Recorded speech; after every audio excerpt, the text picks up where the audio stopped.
இந்தியாவின் குட்டி ஜப்பான் என்று அழைக்கப்படக்கூடிய சிவகாசி தொகுதியை பத்தி தான் பார்க்க போறோம். சிவகாசி தொகுதி தென் மாவட்டங்கள்ல ஒரு மிக முக்கியமான தொகுதி. தீப்பெட்டி தொழிற்சாலை, அதே போல பட்டாசு தொழிற்சாலை மிக அதிகமாக நடக்கக்கூடிய மாவட்டமாக சிவகாசி இருக்கு.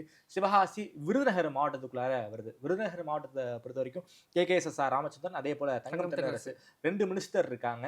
ஸோ இருந்தாலும் ஒரு அதிமுக சென்ட்ரிக்கான தொகுதின்னு தான் பார்க்க முடியும். ஏன்னா ராஜேந்திர பாலாஜி, அதே போல ராஜபாளையம், இந்த இடங்கள்லாம் இவங்களுக்கு கொஞ்சம் ஒரு மிகப்பெரிய ஒரு ட்ராக்ஷன் இருக்கு.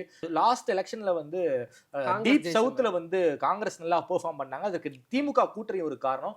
சவுத் என்றாலே அதிமுக கோட்டைன்னு நாம சொல்லுவோம். அது லாஸ்ட் எலெக்ஷன்ல பொய்த்து போனுச்சு. குறிப்பாக டிஎம்கே ரொம்ப நல்லா பெர்ஃபார்ம் பண்ணாங்க. சிவகாசியில காங்கிரஸ் ஜெயிச்சாங்க. குறிப்பாக சிவகாசியை பத்தி சொல்லுங்க, எப்படி பெர்ஃபார்ம் பண்ணிருக்காங்க? ஆரம்பத்துல நீங்க சொன்ன மாதிரி ஒரு ஏடிஎம்கே சென்ட்ரிக் தொகுதி தான். 5 முறை அதிமுக ஜெயிச்சிருக்காங்க, 3 முறை காங்கிரஸ் ஜெயிச்சிருக்காங்க. திமுக பெரும்பாலும் நேரடியா களமிறங்காத ஒரு தொகுதி தான் சிவகாசியா இருந்துட்டு இருக்கு. ஆண் வாக்காளர்கள் 1,09,420, பெண் வாக்காளர்கள் 1,16,013, மொத்தம் ஒரு 2,25,421 வாக்காளர்கள் இருக்காங்க. வேட்பாளர்கள் அப்படின்னு சொல்லி பார்த்தோம்னா மீண்டும் காங்கிரஸ் கொடுத்திருக்காங்க. அதிமுகவின் சார்பாக ராஜேந்திர பாலாஜி நிற்கிறாரு. நாம் தமிழருக்கு அடையாளமே தேவையில்லை. ரொம்ப கிராஸ் ரூட்ல நாம் தமிழருக்கு அடையாளம் தேவை கிடையாது. ஏன்னா அவங்க கன்சாலிடேட்டா ஒர்க் பண்ணிக்கிட்டே இருக்காங்க. சோ அங்க எஸ்தர் மேரி அப்படிங்கிறவங்களுக்கு வாய்ப்பு கொடுத்திருக்காங்க. ராஜேந்திர பாலாஜி மிக முக்கியமாக முகமாக அந்த தொகுதியில கருதப்படுகிறார். அங்க காங்கிரஸ்க்கு கொடுத்திருக்காங்க. என்ன பொறுத்த வரைக்கும் ஏடிஎம்கே வர்சஸ் காங்கிரஸ் தான் போட்டியாக ஃபைட்டா தான் இருக்கும்னு நினைக்கிறேன். நம்முடைய கருத்து கணிப்பு என்ன சொல்லுது சந்தோஷ்? நம்மளுடைய கருத்து கணிப்பு என்னன்னு பார்த்தோம்னா, நீங்க சொன்னதுதான் சரியா இருக்கு.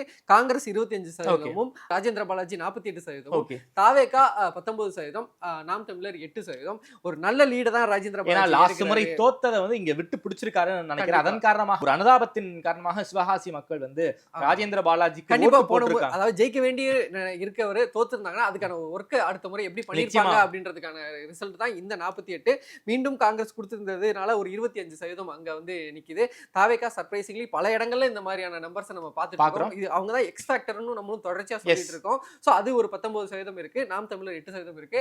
ஆதன் கருத்து கணிப்பின்படி சிவகாசி தொகுதியில ராஜேந்திர பாலாஜி அதிமுக வேட்பாளர் 48% ஓட்டுகள் வாங்கி மீண்டும் சட்டமன்றத்துக்கு போகிறார் என்கின்ற முடிவை தான் நம்முடைய ஆதன் கருத்து கணிப்பு சொல்லுது சந்தோஷ்.